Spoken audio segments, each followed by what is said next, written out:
23. Kwa nasema hivi, the sky over your head will be bronze, the ground beneath you will be iron. Na tukakuja kupata kwamba Bwana aliweza kutufafanulia zaidi tuliposoma Isaiah 45 verses 2. Na nitaendelea na Deuteronomy 28:38. Tuone Bwana anasema nini. Kuna assignment niliwapatia, twende tukasome, sijui kama tulisoma. Wacha nisome, tutafika 47. Nasema hivi, nawe utakuwa 38, mbegu nyingi utazichukua nje shambani, lakini utavuna haba, kwa kuwa nzige watazila. Wengi tumeona nzige zikiwa hapa Nairobi na nchi ya Kenya. Utapanda mizabibu na kuitengeneza, wala hautakunywa katika divai yake, wala kuichuma, kwani italiwa na mabuu. Utakuwa na mizeituni katika mipaka yako yote, usijipake mafuta yake, kwa kuwa mzeituni wako utapukutika. Hapo mahali pa kupukutika tutapata katika Malakai. Tunapoendelea, utazaa wana na binti, lakini hawatakuwa wako wewe, kwa sababu watakwenda utumwani. Miti yako yote na mazao ya nchi yako nzige watakuwa nayo. Mgeni aliye kati yako atazidi kupaa juu yako, nawe utazidi kushuka chini. Mgeni ni kama mtu ambaye hajaokoka, yeye hajui mambo ya kutoa kwa Bwana, lakini unaona anaendelea kuendelea.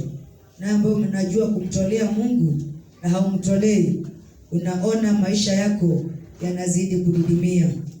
Verses 45. Na laana hizi zote zitakuijilia juu yako, zitakuandama na kukupata hata uangamizwe, kwa kuwa hukuisikiza sauti ya Bwana Mungu wako kushika maagizo yake na amri zake alizokuagiza. Nazo zitakuwa juu yako kwa ishara ya ajabu, na juu ya uzao wako milele. 47. Kwa kuwa hukumtumikia Bwana Mungu wako kwa furaha na moyo wa shukurani, wa kushukuru kwa ajili ya ule wingi wa vitu vyote.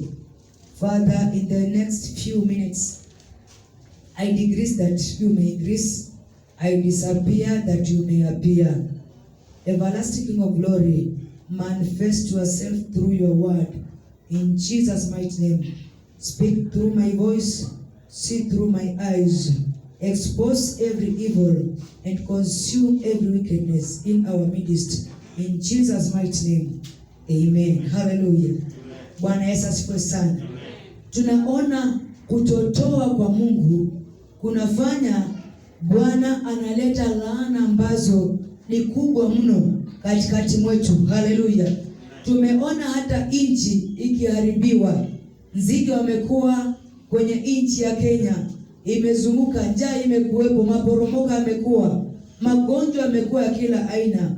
Kisa na maana watu ambao Bwana amewaita kwa jina lake wamegeuka upande, wameziacha njia zake Mungu, wanaenenda kinyume na mapenzi yake Bwana.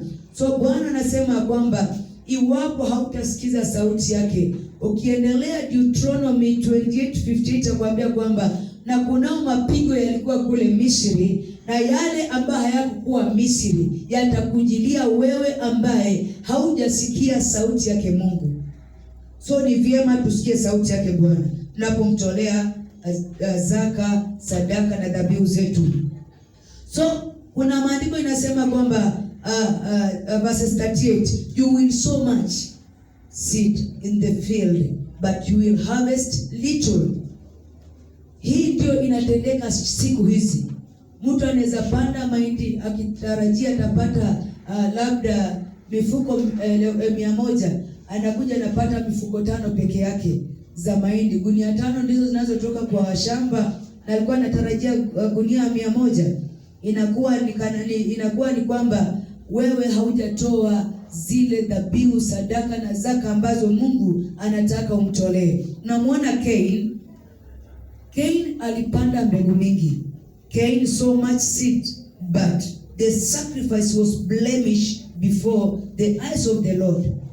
So Cain alijikaza kutoa sadaka zake, lakini unapata sadaka ama dhabihu aliyokuwa anatoa mbele za Bwana haikumpendeza Mungu. Ndio unaweza kuwa nyumbani mwa Bwana, unatoa kila siku, kila Thursday, kila wakati unatoa dhabihu yako, lakini dhabihu yako ikuje iwe haimpendezi Mungu. Haleluya. Amen. Wewe umezoea kutoa coin hapa. Umezoea kutoa coin. Let me tell you. Juzi nimekuwa nikionyesha Mama Webo vile Zakaria alivyokuwa kwenye madhabahu akichoma uvumba na moshi unatoka. Nikamwonyesha vile malaika wanavyozunguka yale madhabahu wakipokea ule moshi. Na unapokuja mbele zake Mungu unaleta coin for sure. Turudi tu kwa kawaida, kwa hali yetu ya kawaida kama wanadamu. Uchukue mafuta umwage kwa hiyo coin, na uchukue mafuta umwage kwa noti. Ni gani itachomeka? Ni gani itachomeka? Noti ndio itachomeka, lakini coin itabaki vile vile na itabaki imechafuka sana. Hivyo ndivyo maisha yetu tunavyoiweka. Tunaletea Mungu vitu ambavyo tunaona tumetoa sana. Unatoa mbao, unaona umetoa sana. Na unapotoa hiyo 20 bob, unataka Mungu akupatie gari. Hata baiskeli atakupatia. Maana hiyo calculation ya 20 bob, ukifanyia calculation ya baiskeli sasa ni 10,000. Ukifanya calculation ya baiskeli haitafika. So utapiga milundi the rest of your life. Kama hujui kupiga milundi, Kiswahili sanifu ni kutembea kwa miguu. You will walk the rest of your life. Hallelujah. So yafaa tufanye mahesabu. Mungu ni Mungu wa hesabu, na ni Mungu wa kuongeza, multiplication. So yafaa tuangalie dhabihu zetu. Cain so much seed, but the sacrifice was blemished before the eyes of the Lord. You can give in much sacrifice, but that sacrifice is blemished before the eyes of the Lord. Hallelujah. So, Cain, financial dominion is rooted to your giving. Utawala wa fedha kwa ajili ya maisha yako unakuwa ni mizizi ya kutoa. Hallelujah. Ili uone umefanikiwa maishani mwako, angalia kutoa kwako. Hiyo ndio the root. Na root ikinyauka, then mti haitaendelea. Lakini mti ukiendelea kuwekwa maji, utaendelea kunawiri zaidi. So financial dominion is rooted to your giving.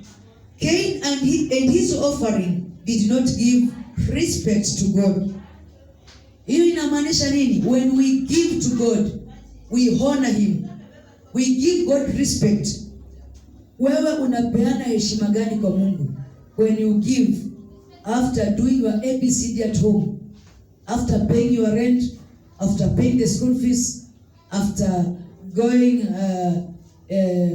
luxury places, after visiting your relatives, your friends, after enjoying life, the remainings ndio unaleta kwa nyumba ya Bwana.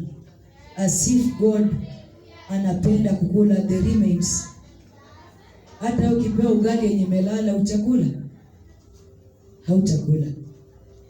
Zamani ndio tulikuwa tunavumilia, maana niliwaambia kwetu maskini ilikuwa imetukula hadi kwa visigino. Na wale maskini wakatuita maskini. Hawaoni umaskini wao, wanaona tu wetu. But God is faithful. Mungu ameinua watu ambao unapoangalia sasa hivi utashangaa. Ni mimi tu naonekana mdogo kwa hiyo familia. Sio mdogo kimali, mali pia Bwana amenibariki. Yaani mdogo kimwili. Lakini mwili inakuja. Hallelujah. Amen. So your sacrifice, Cain and his offering did not give respect to God. When you give any sacrifice to God, make sure it is going to give a respect to God.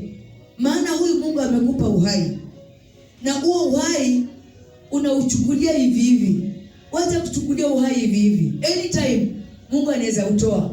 Aliambia yule tajiri aliyekuwa amefanya mambo yake, amejaza gala, anasema nitakula, nitakunywa, nitaburudika. Bwana alimwambia aje, mpumbavu wewe, roho yako naitaka leo. Na alienda hivyo hivyo. So angelitoa kwa Bwana, roho yake ingechukuliwa. Your sacrifice can be a mockery to God. Dhabihu yako inaweza kuwa kejeli kwa Bwana. Haleluya. Bwana Yesu asifiwe sana. Wacha tu uangalifu wakati napotoa. Usitoe juu mchungaji yako hapa ataona sijaenda kwa madhabahu kutoa. Na unapotoa, toa kutoka ndani ya moyo wako. Usitoe juu umelazimishwa kutoa. Na kama unaona unalazimishwa kutoa, afadhali kaa na hiyo dhabihu yako, maana hakuna baraka itakuandama. Lakini kama moyo wako umekushuhudia unatoa, toa, maana unaona baraka ambazo ziko mbele yako. Haleluya. Usitoe kwa ajili ya wachungaji, usitoe kwa ajili ya watu watakuona hujaenda kutoa. Toa kwa ajili ya baraka ambazo zinakungoja mbele ya uso wako. Haleluya. Maana unapobarikiwa, mimi sitakuwa nimechangia baraka zako, ni wewe peke yako utakuwa umeprovoke Mungu kwa ajili ya kuachilia baraka zako. You don't underestimate what you give. Hallelujah. Don't ever underestimate what you give. Believers are suffering. Sijui kama kwa kizungu kuna kitu kama poverty climate. Mwalimu Mageto. Kuna kitu kama hiyo kwa kizungu. Kuna kitu inaitwa equatorial climate. Iko sidi. Na poverty climate. Kuna. Okay, sasa believers are suffering poverty because of the giving. You have a poverty climate over your life. Hadi unapotaka kuinuliwa, kuna kitu inaingia. Siku ile unatarajia kupata mshahara hivi, unasikia kuna kitu imetendeka. Inabidi upeleke pesa mahali penye janga limetoka. Na linatokea kwa familia ambao hautaepa, inabidi utoe pesa. Hiyo ndio inaitwa poverty. Mimi nawekelea climate, poverty climate. So many believers are jokers when we come to the altar to offer our sacrifice. Hallelujah. Bwana Yesu asifiwe sana. Na Yesu akakaa kwenye madhabahu mahali wanapotolea dhabihu. Akataka kuona hao watu wanatoa pesa ngapi. Box ya pesa iko hapo na Yesu akakaa hapo. Hata ilikuwa box, ilikuwa mahali open, ndio aone vizuri watu wanaweka namna gani. Wakaona wadozi wakaweka, lakini hawakuweka kutoka ndani ya mioyo zao. Kuna mama alitoa peni 2 peke yake. Na hizo peni 2 ndizo alizokuwa nazo mbele na nyuma. Between her and the riches. Hiyo ndio aliyokuwa amesalia nayo. Usiwahi sema between me and poverty. Hallelujah. Unasema within me and my next miracle I have this and this. Hallelujah. Because there is power on the tongue. So many believers are jokers. Ndipo Yesu akamwambia kwa hakika umama ametoa zaidi. So when you give, don't give unapoweka mzaa kwa kutoa mbele zake Mungu.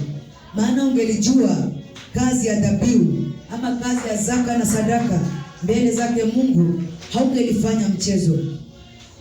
When you are suffering, tell your neighbor, when you are suffering, check your offering. So muambie vizuri. Tena rudia kwa nguvu kama mtu mwenye amekula ugali asubuhi. Ni ukweli ama si ukweli? When you are suffering in life, hadi unafika usiku unalia, sema Mungu nilikukosea wapi? Niambie nitubu. Utatubu hadi Yesu arudi. Check your offering. As from today, check your offering. Tell your neighbor, check your offering. Don't underestimate God through your giving. Yes. When you are suffering, check your offering. Hiyo tembea nayo. Ukiona hali imekusongea isiyo ya kawaida, angalia offering. Ni gani nitapeleka mbele za Mungu ndiposa hii hali ifanye nini? Iniondokea. Their giving is substandard. That's why they can't cross the line. Kutoa kwao kumewalimit kuvuka mpaka wa umaskini, ama kutoa kwa wengi kumewapunguzia hadi kuna warudisha nyuma, hawawezi kuvuka mpaka wa laini. Tuseme kwa mfano, kwa familia, unaona hakuna yule anayeweza saidia mwingine. Wakati hali inapoinuka, Paulo nisaidie, sina. Mama mchungaji nisaidie, sina. Mchungaji nisaidie, sina. Unapata hakuna yule ata cross line. Lakini when you give to God faithfully, you will cross the line. Tell your neighbor, I'll be the first person. I'll be the first person in my family to cross the line. Mahali wazazi walipokwama hautakwama hapo. Haleluya. Mahali mababu walikwama hautakwama hapo. Lazima Mungu akukwamue kwa dhabihu yako. Haleluya. Leo hii lazima watu wakuamuliwe. Haleluya. Lazima tuvuke mpaka kwa jina la Yesu.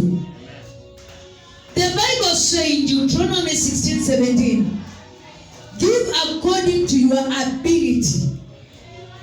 Give according to your ability. Hallelujah.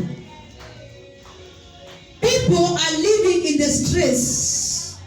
People are living in financial stress because of their poor sacrifice.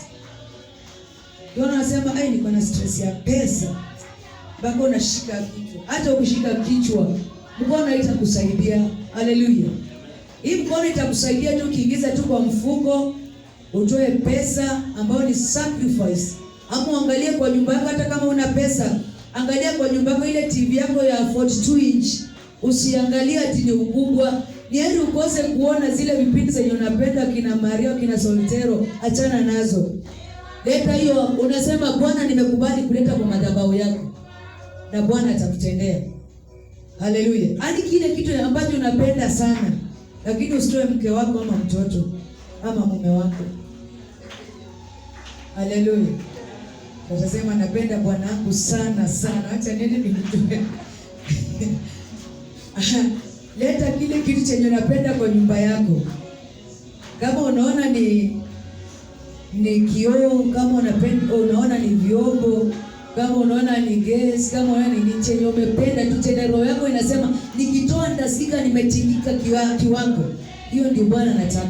Na unapotoa hiyo ndio Bwana atakushughulikia maisha yako haraka iwezekana. Itakuwa kama ambulance. Haleluya. Bwana Yesu asifiwe sana.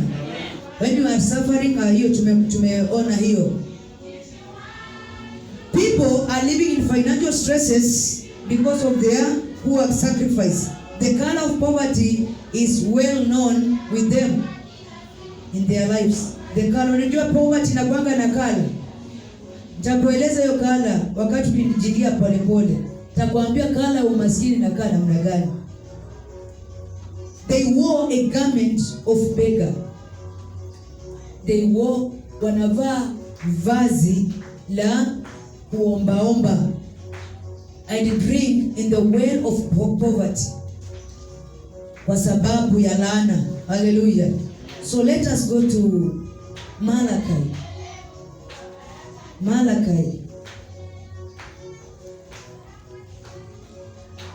Malachi tuone blemish offerings zinakaa namna gani. Malachi chapter 1 verses 8. Ninaomba usikize kwa makini. Inasema in Malachi chapter 1 verses 8. Tena mtu wako mtoapo sadaka aliye kipofu si vibaya? Hiyo ni swali unaulizwa. Na mtoapo sadaka walio vilema na wagonjwa si vibaya? Haya, mtoleni liwali wako. Jaribu kutolea gavana wa hapa Nairobi, umletee ng'ombe ambao ni kiwete. Haleluya. Gavana atakubali? Huyo ndiye liwali. Hayawezi akakubali, na sadaka hiyo haitakubalika kwa gavana. So anasema hivi, haya, mtolee liwali wako. Je, atakuwa radhi nawe au atakubali nafsi yako? Asema Bwana wa majeshi. Huyu ni Mungu anazungumza nawe. Na sasa nawasihi, ombeni fadhili za Bwana za Mungu ili atupe neema, ikiwa jambo hili limetoka katika mikono yetu. Je, atakubali nafsi zenu? Asema Bwana wa majeshi. Atakubali unapomtolea dhabihu ambayo ni kiwete, dhabihu ambayo haina uzuri ndani yake, dhabihu ambayo ni kipofu. Na ndizo macoins zenye wengi tunaleta kwa madhabahu.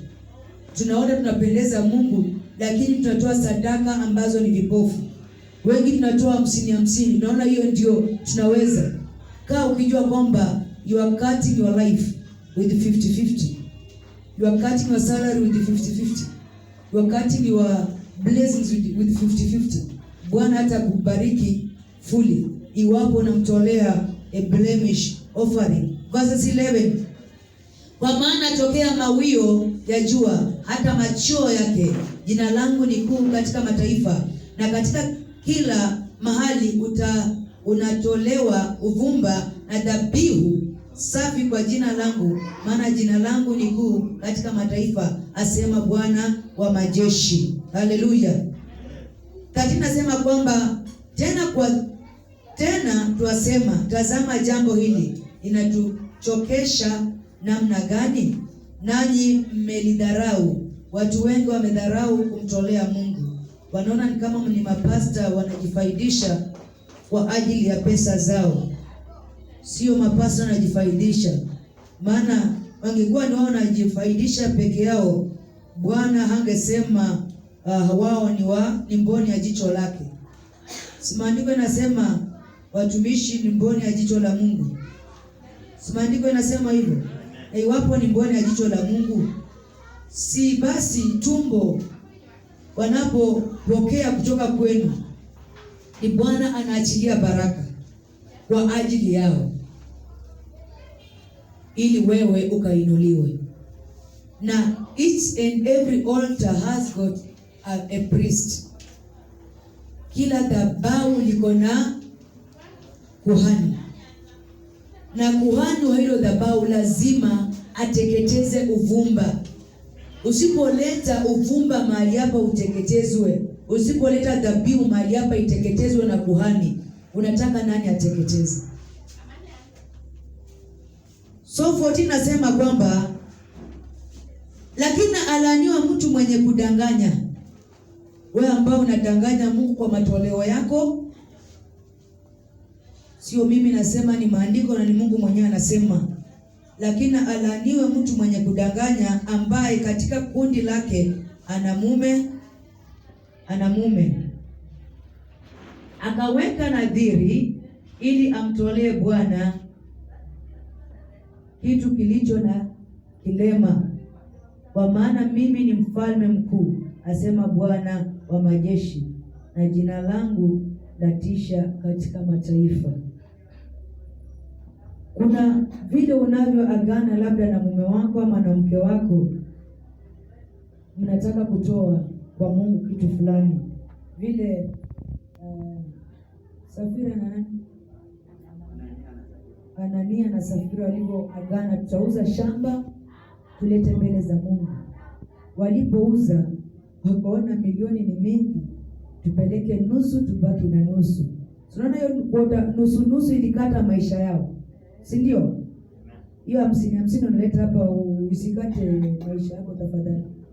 Usiwe kama Anania na Safira, sawa. Ilibidi maisha yao ikatwe. Chochote ambacho mmeagree kama wanandoa ama kama single man, single lady, chochote ambacho umeanza kwa moyo wako nataka kutoa mbele za Mungu, usije kisirani kitakachokuja kwa ajili ya kuleta vikwazo ili ukose kumtolea Mungu kwa ukamilifu.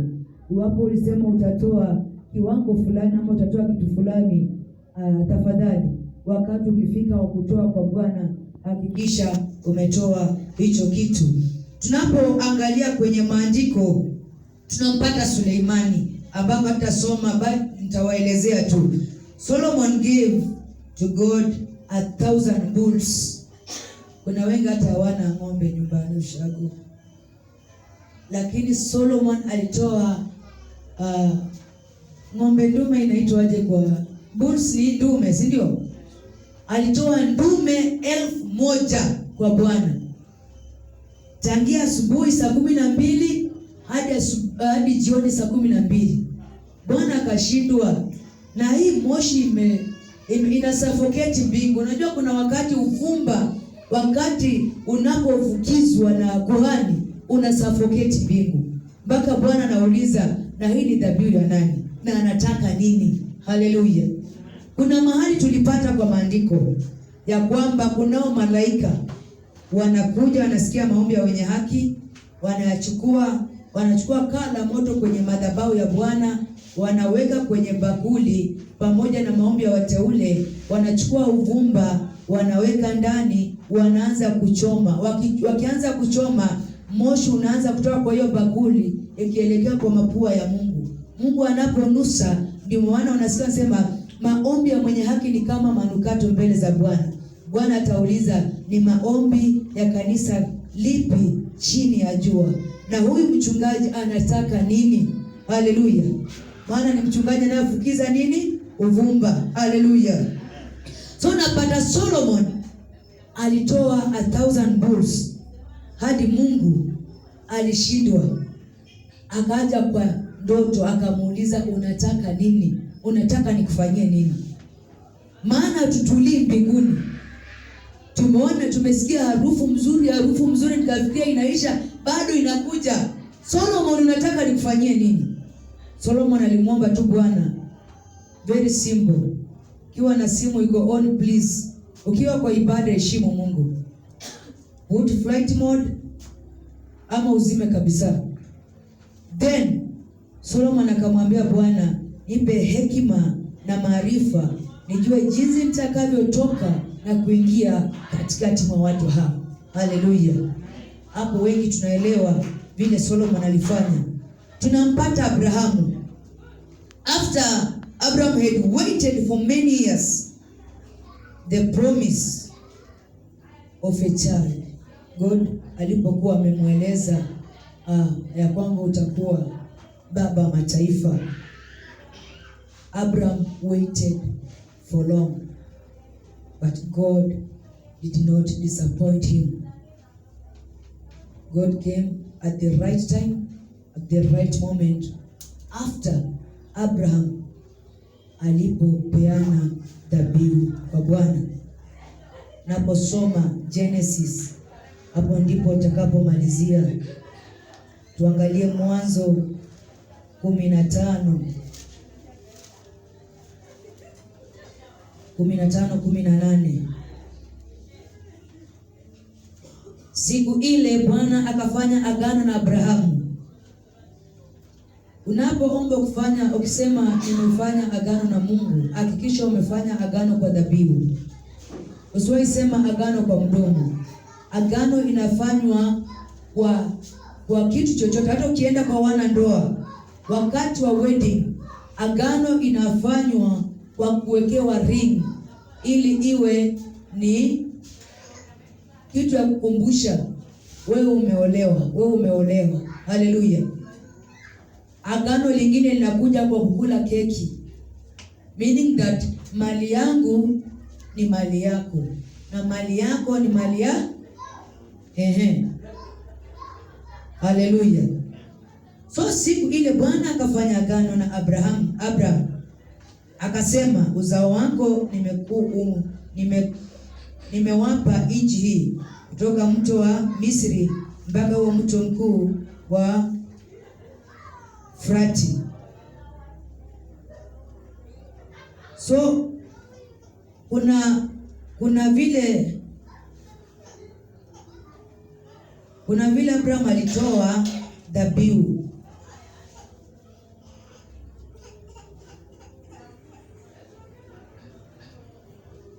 Wacha niangalie hapo mahali vile Mungu alimwambia amtolee. Mstari wa 8.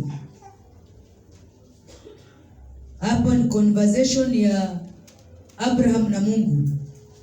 Abraham amemwambia, urithi wako utakuwa mwingi kama nyota za mbingu na mchanga wa ardhi. Abraham akasema, Bwana Mungu, nipataje kujua ya kwamba nitairithi? Akamwambia, unipatie ndama wa miaka mitatu. Sasa sikiza hapo. Nipatie ndama wa miaka mitatu na mbuzi mke wa miaka mitatu na kondoo mume wa miaka mitatu na hua na mwana njiwa. Akampatia hao wote, akawapasua vipande viwili, akaweka kila kipande kuelekea mwenzake, ila ndege